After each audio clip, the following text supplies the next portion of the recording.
تو باقاعدہ طور پر شیخ البانی نے اس حدیث کو ڈسکس کیا ہے، کیسے یہ جان چھڑا سکتے ہیں۔ الحمدللہ چیزیں احادیث کے اندر بالکل واضح ہیں، لیکن چونکہ ان لوگوں کو پتہ ہے کہ ہم جن کے ریال خور ہیں، جس ملوکیت کے، ہم نے اس ملوکیت کا کرنا ہے دفاع، بس صرف یہ وجہ ہے۔ اس دفاع کے اندر آ کے نا ہمیں یہ مشورے دے رہے ہیں کہ جی آپ جو ہے نا وہ نیوٹرل ہو جاتے۔ کیوں نیوٹرل ہوتے بھائی؟ کس دلیل کی بنا پر؟ بخاری اور مسلم دونوں میں حدیث ہے، فتنوں کے دور میں جماعت المسلمین اور ان کے امیر کو لازم پکڑ لینا۔ تو کیا حضرت علی اس فتنے کے دور میں مسلمانوں کی جماعت کے امیر نہیں تھے؟ پھر مسلم کی حدیث کہ جب ایک خلیفہ کی بیعت ہو جائے، جو کوئی خلاف کھڑا ہو اسے قتل کر دو۔ اسی کے تحت جنگ صفین لڑی تھی مولا علی نے، تو کیا مولا علی کا ساتھ نہ دیتے؟ پھر مسلم کی حدیث کہ جو وقت کے امیر کے بغیر، امام کے بغیر، اس کی بیعت کے بغیر، اسے پہچانے بغیر مرا، وہ جاہلیت کی موت مرا۔ ہم جاہل مر جاتے۔ اچھا ڈی پی نو صحابہ کو کیا کہیں گے؟ بھائی جو صحابہ اکرام کو اس معاملے میں غلطی لگی ان کا معاملہ اللہ کے سپرد، لیکن بعد میں تو کلیئر ہو چکا ہے نا۔ ہاں اس زمانے میں اگر معاملہ ایمبیگوس تھا، بعد میں تو کلیئر ہو گیا نا۔ اور سرکار بعد میں تو ان کو بھی کلیئر ہو گیا جو پوری زندگی ان کی سپورٹ کرتے رہے۔ جی عبداللہ ابن عمر کو قتل ابن امیہ نے کروایا ہے، صحیح بخاری میں موجود ہے۔ حجاج ابن یوسف نے پاؤں میں زہر آلود نیزہ مروا دیا تھا۔ یہ عبداللہ بن عمر کے اوپر کھڑے ہوئے تھے۔ جی عبداللہ بن عمر جو ہے نا نیوٹرل رہے ہیں، سرکار عبداللہ بن عمر نیوٹرل رہے ہیں اس وقت تک جب تک کہ انہیں ہاتھ نہیں لگے۔ اٹھائیں المعجم الکبیر طبرانی، اسی ریفرنس سے مجمع الزوائد کے اندر حدیث موجود ہے، المستدرک للحاکم کے اندر موجود ہے کہ حضرت عبداللہ بن عمر اپنے آخری دنوں میں کہتے تھے مجھے پوری زندگی کسی نیک اعمال کے اعتبار سے کوئی غم نہیں کہ مجھ سے کبھی کوئی چھوٹا ہو، سوائے ایک چیز کے کہ میں نے علی ابن ابی طالب کے ساتھ مل کر فیعت الباغیہ کے خلاف قتال کیوں نہیں کیا۔ جو بات مولا علی کے ساتھیوں کو ان کی زندگی میں سمجھ آ گئی تھی، عبداللہ بن عمر کو وہی بات 34 ایئرز کے بعد جب بنو امیہ نے انہیں قتل کروانے کی کوشش کی اور وہ شہید ہوئے اسی کے اندر، ان کو سمجھ آ گئی۔ بعد میں تو افسوس کرتے تھے۔ اسی پہ تو میں نے بولا تھا نا کہ عبداللہ ابن عمر جیسا ہے ہی کوئی نہیں، تو اڈے نیوٹرل تھے، شہ ہی کوئی نہیں۔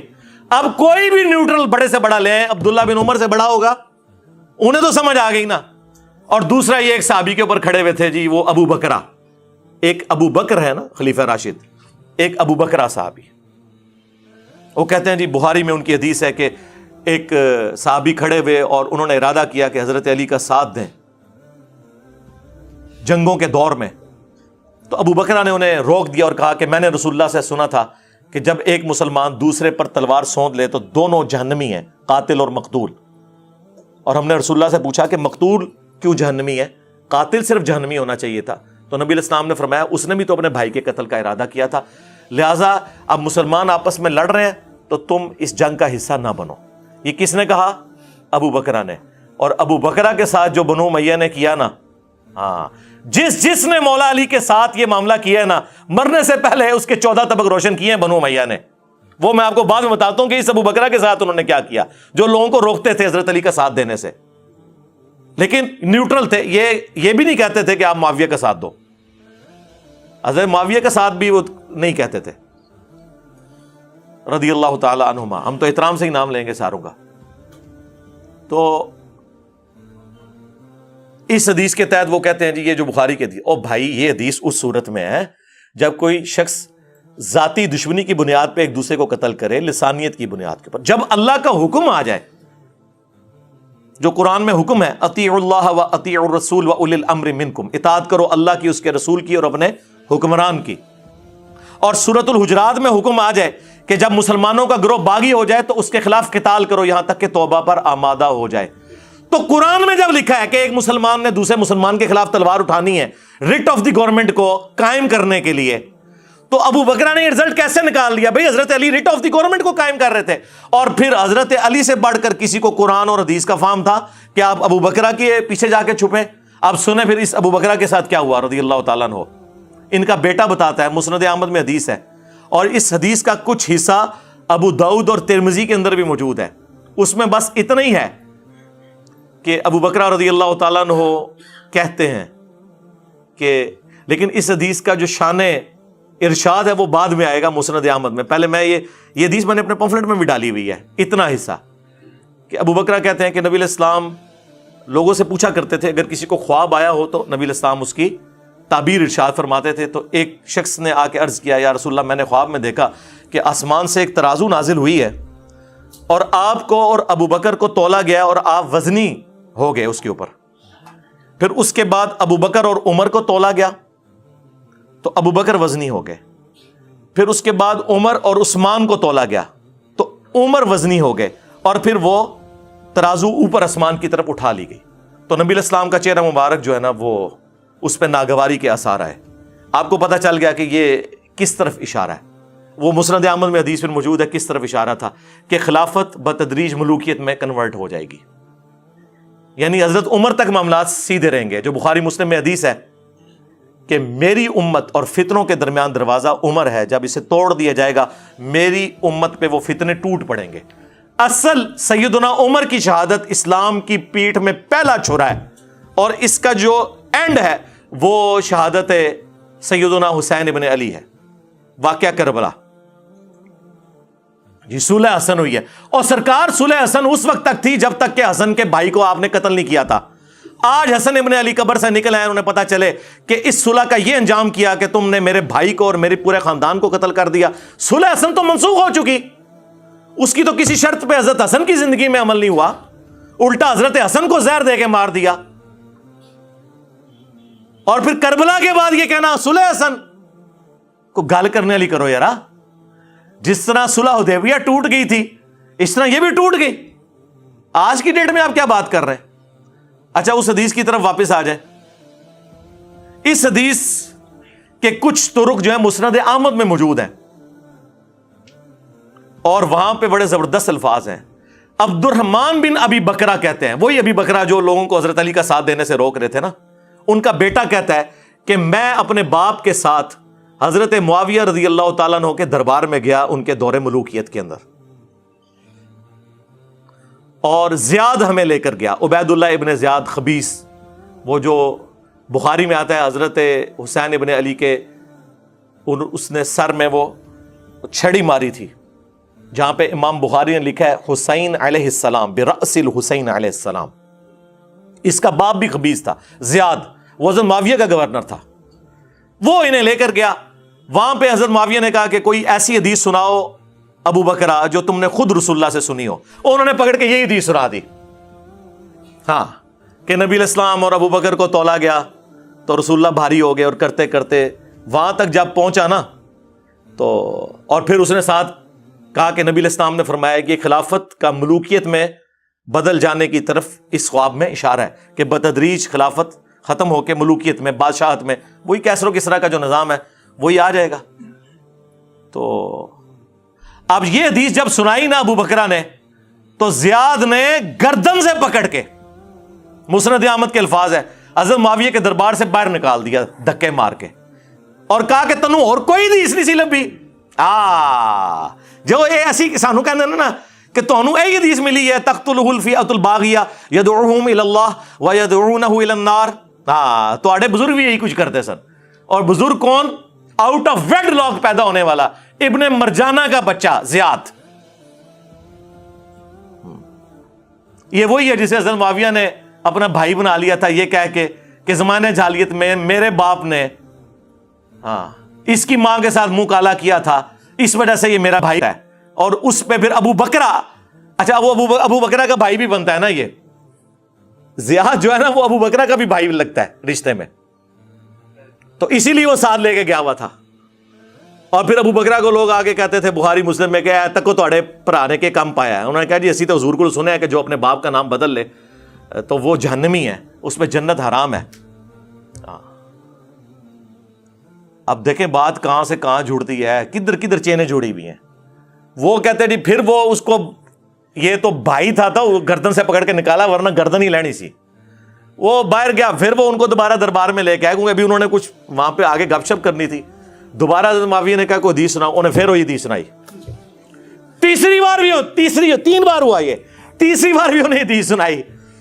تو بس 2 دفعہ تو حضرت معاویہ نے سن لیا، تیسری دفعہ حضرت معاویہ نے کہا کہ اچھا خلافت کے بعد ملوکیت ہو جائے گی، ٹھیک ہے ہم پھر بادشاہ ہونے پہ ہی راضی ہیں، بجائے یہ کہ وہ اس پہ استغفار کرتے کہ یہ میرے بارے میں کیا کچھ ہے. انہوں نے کہا ٹھیک ہے اسی اس تے ہی خوش ہاں. ٹھیک ہے، یہ دیکھ لیں، یہ وہ ابو بکر ہے جن کی یہ حدیثیں پیش کیا کرتے تھے، عبداللہ بن عمر کی پیش کرتے تھے. یہ ان لوگوں کے ساتھ بنو امیہ نے خود کیا کیا ہے. اور پھر ایسا زہریلا ہے، یہ کہتا تو اپنے آپ کو سید ہے، یہ توصیف، اور اس میں کہہ رہا ہے کہ تو اگر حضرت عثمان کے زمانے میں ہوتا نا تو تو نے حضرت عثمان کے خلاف تلوار اٹھا لینی تھی. دیکھو کیسی انالوجی بنا رہا ہے. ٹھیک ہے، حضرت عثمان کی شہادت کی بینیفیشری ہے ہی بنو امیہ. ٹھیک ہے، حضرت عمر کی شہادت کی جو بینیفیشری ہے وہ الٹیمیٹلی بنو امیہ ہوئی ہے. ٹھیک ہے، مغیرہ ابن شعبہ کا غلام تھا جس نے حضرت عمر کو شہید کیا ہے. ہاں، براواں سٹوری میں جسے تسی پڑھاندے ہو کہانی جی عبداللہ بن سبا نے کر چڑھیا. عبداللہ ابن سبا کا نام بخاری سے لے کے ابن ماجہ تک کسی حدیث کے اندر بھی نہیں آیا. صرف بنو امیہ کی بدماشیوں کو چھپانے کے لیے انہوں نے ایک کریکٹر گھڑا جو حضرت علی کے زمانے میں آیا تھا. اس کا شہادت عثمان سے لینا دینا نہیں. شہادت عثمان تو ہوئی ہے حضرت عثمان کے گورنروں کی وجہ سے. وہ میں نے اپنے ریسرچ پیپر کربلا والے میں ڈال دیا ہوا ہے. اور یہ کہتا ہے کہ اس نے حضرت عثمان کے خلاف تلوار اٹھا لینی تھی. نعوذ باللہ. ٹھیک ہے، اللہ کے بندو، تم لوگوں کا تو حال یہ ہے کہ پہلے خلیفہ کے مخالفین کون؟ کہتے ہیں جی مرتد. دوسرے خلیفہ کے مخالفین کون؟ کہتے ہیں جی کافر، رومنز اور پرشینز. تیسرے خلیفہ کے مخالفین کون؟ کہتے ہیں جی بلوائی. چوتھے خلیفہ کے مخالفین کون؟ اے رضی اللہ عنہ.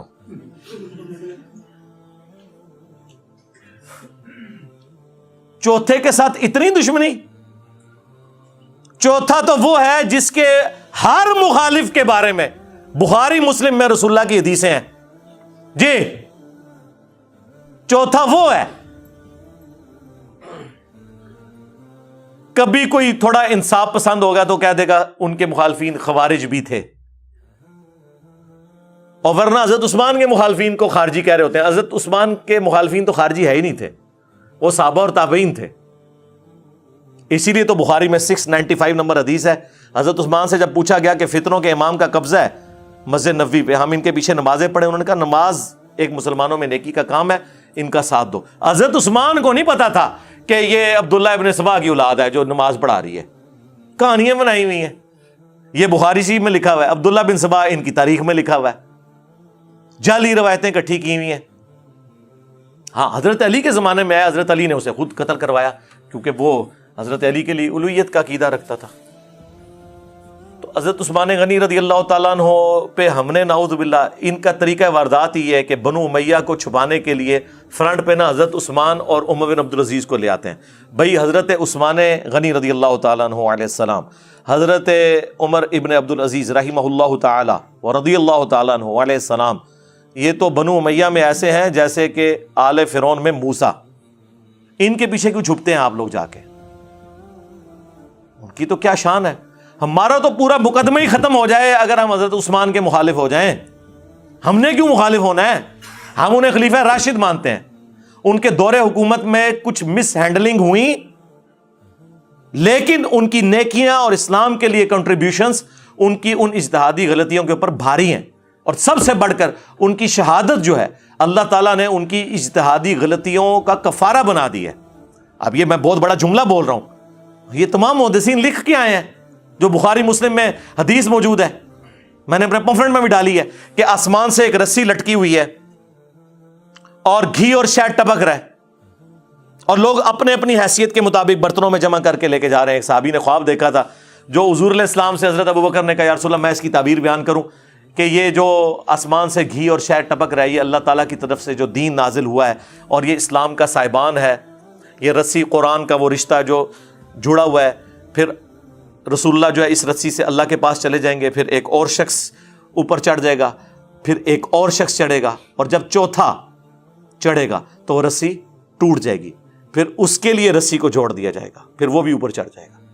آپ پڑھیں اس حدیث کی شرح میں کیا لکھا ہے کہ حضرت عثمان کی جو شہادت ہے نا وہ ایسا کفارہ اللہ نے بنا دیا کہ وہ رسی ان کے لیے جوڑ دی. چوتھے وہ تھے نا، پہلے رسول اللہ تھے، دوسرے حضرت ابوبکر، تیسرے حضرت عمر اور چوتھے عثمان ابن عفان رضی اللہ تعالیٰ. تو ان پہ تو ہمارا پورا مقدمہ کھڑا ہے. میرے بھائی حامی تو آپ کو بتا رہے ہیں علیکم بسنتی و سنت الخلفاء الراشدین المہدیین، تم پر میری سنت اور میرے خلفاء راشدین کی سنت لازم ہے. تو یہ صرف پہلے 3 خلفاء کا حدیث ہے. چوتھے کی باری آئے تو خاموشی اختیار کر لو، نیوٹرل ہو جاؤ، کہانیاں کروانی بند کرو. ابو داؤد ترمذی میں موجود ہے میرے بعد خلافت علی منہاج النبوہ 30 سال تک رہے گی. یہ حدیث مسند احمد میں بھی اور مشکات میں موجود ہے.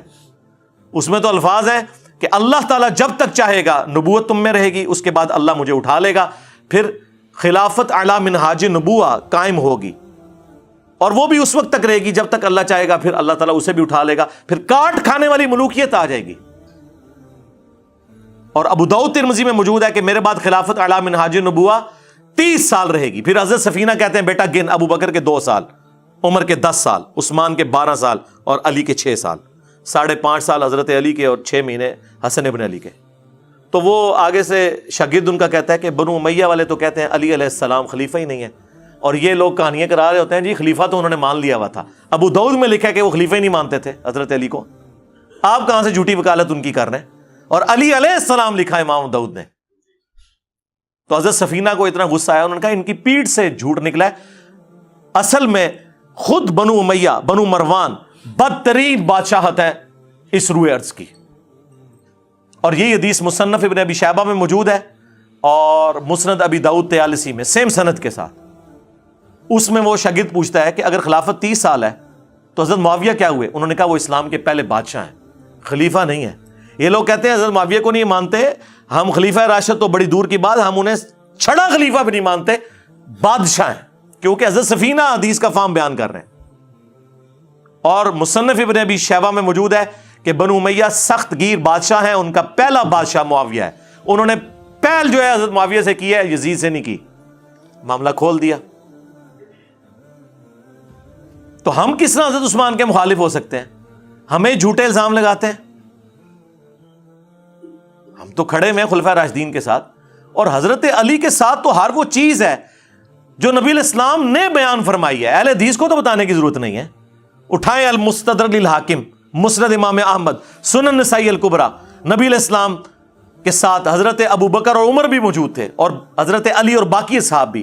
حضور اپنے ایک زوجہ محترمہ کے گھر سے نکلے اور تھوڑا دور جا کے آپ کی جوتی ٹوٹ گئی تو آپ نے حضرت علی کو گانٹھنے کے لیے دی، اور تھوڑی دور جا کے حضرت علی سے الگ ہو کے حضور کھڑے ہوئے، اور اس غیب کو غنیمت جانتے ہوئے نبی علیہ السلام نے فرمایا دیکھو اللہ تعالیٰ نے مجھے نبی بنا کر مبعوث کیا، تو ایز اے لاسٹ ریزارٹ قرآن کی تنزیل کی خاطر مجھے اپنی قوم کے خلاف تلوار اٹھانی پڑ گئی. لیکن تم میں ایک ایسا شخص ہے جسے قرآن کی تفسیر کی خاطر مسلمانوں کے خلاف تلوار اٹھانی پڑ جائے گی، جس طرح مجھے کافروں کے خلاف اٹھانی پڑی. کہتے ہیں جس میں مسلمان کے الفاظ نہیں ہے. سرکار مسلمان کے الفاظ اس میں امپلائڈ ہیں، کیونکہ کافروں کے خلاف تو حضرت ابو بکر نے بھی تلوار اٹھائی ہے، نہیں اٹھائی مسلمہ کذاب کے خلاف. حضرت عمر نے نہیں اٹھائی ہے رومنز اور پرشینز کے خلاف. تو یہ مسلمانوں کے خلاف تلوار کا ذکر ہو رہا تھا. حضرت ابو بکر نے کہا انا یا رسول اللہ، کیا وہ خوش نصیب میں ہوں؟ فرمایا لا. رسول اللہ اپنی زبان پہ لا کا لفظ نہیں آنے دیتے تھے جود و سخا کی وجہ سے، لیکن یہاں پہ آپ نے مجبوراً کہا لا نہیں. حضرت عمر نے کہا یا رسول اللہ میں ہوں وہ خوش نصیب؟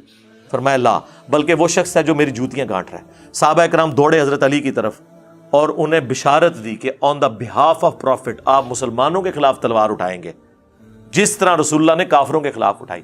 تو کہتے ہیں کہ حضرت علی کے چہرے سے ہمیں یوں لگا جیسے انہیں یہ پہلے ہی معلوم ہے کہ انہوں نے رسول اللہ کی یہ ڈیوٹی پوری کرنی ہے. اندازہ کریں، بالکل ون سائیڈڈ مقدمہ ہے. ایک ایک جنگ کے اوپر رسول اللہ مور لگا کے گئے ہوئے، ایک ایک جنگ کے اوپر. مسند احمد کھول لیں، مجموع الزوائد کھول لیں. نبی علیہ السلام نے فرمایا میری بیوی کا کیا حال ہوگا جب حوض کے کتے اس پہ بھونکیں گے. اور یہ حدیث تو شیخ زبیر صاحب سے میں نے ویڈیو میں ریکارڈ کروا لی تھی، حدیث حوض. اور یہ صحیح حدیث ایک سناؤں، نبی کریم صلی اللہ علیہ وسلم فرمایا تھا کہ میری بیویوں میں سے کون سی بیوی ہے جس پر حوض کے کتے بھونکیں گے. صحیح ہے یہ. جب عائشہ صدیقہ اپنے ساتھیوں کے ساتھ لشکر کے ساتھ جا رہی تھی حوض سے، تو وہاں کتے بھونکے بہت زیادہ. یہ غیب کی خبر پوری ہوئی، ثابت ہوئی. اس لیے ہم کہتے ہیں کہ نبی کریم صلی اللہ علیہ وسلم کو جو اللہ نے غیب بتایا تھا وہ جانتے تھے وہی کے ذریعے. تو عائشہ صدیقہ نے پوچھا یہ کون سی جگہ؟ فرمایا یہ خوب ہے. انہوں نے کہا فرمایا مجھے تو حدیث یاد آ گئی، میں واپس آنا چاہتی ہوں. تو انہوں نے کہا کہ نہیں، اللہ مسلمانوں میں صلح کرا دے. یعنی مسئلہ صلح کا تھا، جنگ کا نہیں تھا. پھر جنگ ہوئی اور وہ پیشن گوئی پوری ہوئی. شیخ البانی نے پورا چیپٹر سلسلہ حدیث سیاح میں حدیث حوض کے اوپر، اور انہوں نے صفوں کے صفحے کالے کر دیے. ان کے میں نے کامنٹس نقل کیے ہیں اپنے پمفلٹ کے اندر. انہوں نے کہا کہ شیعہ تو 12 کو معصوم مانتے ہیں، تم سارے صحابہ کو معصوم مانتے ہو. یہ ماننا پڑے گا کہ جب 2 گروہ لڑے اور ہزاروں مسلمان شہید ہوئے تو رسپانسبلٹی تو فکس کرنی پڑے گی نا. یہ نہیں کہہ سکتے کہ دونوں حق پہ تھے. انہوں نے کہا حضرت علی اور ان کے ساتھی حق پر تھے، مخالفین جو تھے، جو صحابہ کی جماعت ہے، ہم انہیں اجتہادی خطا پہ کہتے ہیں، لیکن وہ حق پہ نہیں تھے. وہ تو اہل سنت نے ایک اجتہادی خطا والا، وہ بھی آپ چھوڑ دیں یار، کیا وہ حدیث بخاری مسلم میں ہے. اور اس حدیث کے اوپر امام بخاری نے باب باندھا ہے، حدیث میں الفاظ ہیں اگر حاکم اجتہاد کرے اور وہ درست کرے تو اسے 2 اجر ملیں گے، غلط کرے تو 1. یعنی اگر حضرت علی رضی اللہ تعالیٰ عنہ جنگ جمل، صفین اور نہروان غلط لڑتے تو تب بھی 1 اجر پا لیتے. اب صحیح لڑی ہیں تو 2 اجر. مخالفین کا تو کوئی ذکر ہی نہیں، اس پہ باب ہی پڑھ لیں آپ. باب کیا الفاظ ہیں اس کے اندر، حاکم وقت اجتہاد کرے. باغی کے اجتہاد کے اوپر تو کہیں پہ بھی بشارت نہیں ہے، خام خائی. اسی لیے تو بدر الدین عینی جو حنفیوں کے امام ہے، عمدۃ القاری میں انہوں نے اسی کانٹیکسٹ میں ہی تو حدیث عمار کے کانٹیکسٹ میں لکھا ہے کہ حضرت عمار کی شہادت کے بعد تو یہ بات بالکل کلیئر ہو گئی ہے. اور تم کہتے ہو کہ حضرت معاویہ کو جو ہے وہ 1 اجر ملے گا، حضرت علی کو 2. کیا تم اس پہ راضی نہیں ہو کہ حضرت معاویہ کو برابر چھوڑ دیا جائے، چہ جائے کہ انہیں 1 اجر کی بھی بشارت تم سنا رہے ہو؟ یہ بدر الدین عینی لکھ رہا ہے. 855 ہجری میں فوت ہوئے ہیں اور اہل سنت کے بڑے ائمہ میں سے ہیں. ان کو کوئی رافضی نہیں کہتا. ہاں، تو یہ وہ حدیث تھی جس کے تحت انہوں نے اس چیز کو ڈسکس کیا. میری بیوی کا کیا حال ہوگا، نبی علیہ السلام نے فرمایا جس پہ اس طرح کتے بھونکیں گے. اور کئی ایک احادیث ہیں اس میں تو حضرت علی سے بھی حضور نے فرمایا تھا کہ عنقریب تیرا عائشہ کے ساتھ ایک جھگڑا ہوگا. تو ان کا یا رسول اللہ میں تو بڑا بدبخت ہوں گا، جس کا میں نے صاف ترجمہ کیا تھا میں تو بڑا ظالم ہوں گا. حضور نے فرمایا لیکن نہیں، تو ظالم نہیں، لیکن جب وہ یہ کرے تو اسے گھر تک پہنچا دینا. تو جب یہ کہا جائے کہ تم نہیں ہو وہ بدبخت، بلکہ جب وہ کرے تو اس کا کیا مطلب ہوتا ہے؟ کہتے ہیں نہیں لفظ دکھائیں. واہ واہ، لفظ دکھائیں. ایاک نعبد و ایاک نستعین کے بعد یہ دکھائیں کہ ساتھ لکھا ہو کہ ہم عبد القادر جیلانی سے نہیں مانگتے. ایاک نستعین میں سے یہ دکھائیں. مامو پارٹی. اب ساری فکر ختم، ساری عقل ختم. اور پھر حضرت علی نے انہیں رخصت کیا ماما بن ابی بکر کے ساتھ، ان کے بھائی کے ساتھ، عزت کے ساتھ گھر تک پہنچایا اور کہا تو آج بھی میری ماں ہے، لیکن یہ جو کچھ ہوا. وہ پھر پوری زندگی روتی تھی. صحیح بخاری میں مجھے میری سوکنوں کے ساتھ دفن کرنا، جو کچھ میں نے حضور کے بعد جو کچھ معاملہ ہوا، میں نہیں چاہتی کہ رسول اللہ اور ابو بکر اور عمر کے ایسے لوگ میری تعریف کریں. مصنف ابن ابی شیبہ میں موجود ہے باقاعدہ سلسلہ حدیث صحیحہ کے اندر. شیخ البانی نے یہ ساری حدیثیں جمع کر کے ذکر کیا ہے کہ حضرت عائشہ روتی اس وجہ سے تھی اور وہ کہتی تھی مجھے سوکنوں کے ساتھ دفن کرنا جنگ جمل کی وجہ سے، کیونکہ قرآن میں حکم ہے نبی کی بیویوں گھروں میں ٹھہری رہو. تو حضرت عائشہ کو اس بات کا غم تھا کہ مجھے یہ نہیں کرنا چاہیے تھا. یہ اللہ کے نیک بندوں کی نشانی ہوتی ہے، اللہ تعالیٰ انہیں مرنے سے پہلے توفیق دے دیتا ہے توبہ کی. ایمی تو نہیں عمار ابن یاسر نے فرما دیا تھا صحیح بخاری میں کہ اے لوگو، عائشہ بصرہ سے روانہ ہو چکی ہیں، وہ دنیا اور آخرت میں تمہارے نبی کی بیوی ہیں. مرتبہ نہیں کام ہونے دیا، لیکن اللہ تمہیں آزمائے گا کہ تم اللہ کی اطاعت کرتے ہو یا عائشہ کی اطاعت کرتے ہو، کیونکہ علی کی اطاعت اللہ کی اطاعت ہے. اطیعوا اللہ و اطیعوا الرسول و اولی الامر منکم. اب دیکھ لیں، یعنی حضرت عمار نے یہ نہیں کہا علی ورسز عائشہ، طلحہ و زبیر، اللہ ورسز، لیکن عزت نہیں کم کی، کہا دنیا اور آخرت میں تمہارے نبی کی بیوی ہیں، یہ تمہارے پہ آزمائش آ پڑی ہے. سلف کا فام لو جی، عمار ابن یاسر کا فام لے لو. اور لو سنن کبریٰ البیہقی میں موجود ہے. عمار ابن یاسر کہتے ہیں اہل صفین کو، معاویہ کی پارٹی کو، اہل شام کو یہ نہ کہو کہ یہ کافر ہو گئے ہیں، یہ کہو یہ فاسق اور ظالم ہے. ظالم کا لفظ موجود ہے، دکھاؤ جی، اے لو دیکھ لو. اور دکھائیے المستدرک للحاکم میں موجود ہے اوپر تلے، جب حضرت زبیر آئے اور حضرت علی نے انہیں حدیث یاد کروائی. زبیر یاد ہے نا، حضور نے کہا تھا ایک دن تو علی کے خلاف تلوار اٹھائے گا اور تو اس وقت ظالم ہوگا. تو حضرت زبیر ایڑی لگا کے جنگ چھوڑ کے پیچھے چلے گئے اور ان کا میں بھول گیا تھا. ظالم کے الفاظ موجود ہیں، لیکن وہ ایک خبیث تھا حضرت علی کی فوج میں خارجی، اس نے جا کے انہیں شہید کیا. اور جب خبر سنانا ہے تو حضرت علی نے فرمایا مسند احمد اور مستدرک للحاکم میں کہ صفیہ کے بیٹے کے قاتل کو، ابن جرموز کو جہنم کی بشارت سنا دو میری طرف سے، کیونکہ میں نے رسول اللہ سے سنا تھا کہ ہر نبی کا کوئی نہ کوئی ساتھی ہوتا ہے اور میرا ساتھی زبیر بن عوام ہے. ہر نبی کے ساتھ حواری ہوتے ہیں، میرا حواری زبیر ہے. یہ حضرت علی اس کے قاتل کو جہنم کی بشارت سنا رہے ہیں اس نسبت کی وجہ سے کہ وہ رسول اللہ کے ساتھی تھے، اسی لیے انہیں بھی توفیق ہوئی ہے. حضرت طلحہ بھی جنگ چھوڑ گئے، حاکم میں موجود ہے. مروان کو جب پتا چلا حضرت طلحہ بھی جنگ چھوڑ رہے ہیں، اس نے پیچھے سے گھٹنے میں تیر مارا یا نیزہ مارا اور وہ شہید ہو گئے. اہمی تو نہیں پھر مولا علی نے فرمایا کہ میں اللہ سے امید کرتا ہوں، مصنف ابن ابی شیبہ میں فضائل صحابہ میں، کہ یہ جو سورۃ الحجر کی آیت نمبر 47 ہے کہ قیامت والے دن اللہ تعالیٰ اہل ایمان کے دلوں سے ایک دوسرے کے خلاف قدورت نکال دے گا اور وہ تختوں پہ آمنے سامنے بیٹھے ہوئے ہوں گے. یہ میرے عثمان بن عفان، طلحہ اور زبیر کے بارے میں ہے کہ اللہ تعالیٰ ہمیں جنت میں پہنچائے گا اور ایک دوسرے کے بارے میں اگر کوئی میل آ گیا غل تو نکال دے گا. ہاں، لیکن ماموں کو نہیں معاف کیا، ان پہ قنوت نازلہ پڑی مولا علی نے، اللہم علیک بمعاویہ و اشیاءہ، اے اللہ معاویہ اور اس کے شیعہ کو برباد کر، عمر بن عاص اس کے شیعہ کو برباد کر، ابا سلمی اور اس کے شیعہ کو برباد کر. اور یہاں تک فرمایا کہ مصنف ابن ابی شیبہ میں موجود ہے کہ میں اللہ سے امید کرتا ہوں کہ میرے مخالفین جو اہل شام ہیں، مقتولین صفین، یہ بھی جنت میں چلے جائیں گے، اللہ انہیں معاف کرے گا. اور پھر مقدمہ میرے اور معاویہ کے درمیان اللہ کی بارگاہ میں طے ہوگا. یہ مقدمہ بھی طے ہونا ہے، یہ دنیا میں ہی طے کر کے بیٹھے میں. یا ایک وہ انہوں نے غزالی نے نا ام بن عبدالعزیز کی طرف ایک جھوٹا خواب منسوب کر دیا کہ جی ام بن عبدالعزیز نے خواب میں دیکھا ہے کہ قیامت والے دن ایک محل میں رسول اللہ تشریف فرمائے. پہلے حضرت علی کو بلایا گیا، پھر حضرت معاویہ کو بلایا گیا. حضرت معاویہ باہر نکلے، انہوں نے کہا واللہ مجھے بخش دیا گیا، اور علی نکلے اور انہوں نے کہا کہ مجھے میرا حق دلوا دیا گیا. کہانی بنائی نے خواباں جدوں حدیث عمار نہیں پتا انہوں نے، باقی حدیثیں نہیں پتا، کہانیاں وچ پوری انہوں نے اپنے سارے کے سارا مقدمہ گاندیوں میں ڈالا ہوا ہے انہوں نے. اور یہ ہمیں آگے باتیں کرتے ہیں جی یہ حضرت عثمان کے مخالفین ہوتے ہیں. حضرت عثمان نے بھی تسی مروایا ہے سرکار، بنو امیہ نہیں مروایا ہے. اب بعد میں پھر خون آلود جو ہے نا کرتا جا کے جامعہ دمشق میں لٹکا دیا ہے پوری کہانی ایک جمع کرنے کے لیے. بینیفیشری ہوئے ہیں نا، بنو امیہ بینیفیشری ہوئے ہیں نا. اور یہ آپ آج کی جدید پالیٹکس میں بھی دیکھیں گے، کئی خاندانوں میں لوگ شہید ہوتے ہیں اور پیچھے ان کے سکسیسر جو ہے نا وہ ان کے خون کے اوپر سیاست کر رہے ہوتے ہیں. یہ خون آلود کرتے آج بھی لوگوں نے لٹکائے میں، اور ہمیں آ کے یہ لوگ بتاتے ہیں اور پھر یہ کہتے ہیں کہ جی یہ جی وہ چندوں کے اوپر پل رہا ہے اور یہ ان کی ڈیوٹیاں پوری کر رہا ہے. یار یہ کتابیں ان کی ہیں، یہ بخاری مسلم میں نے لکھی ہے.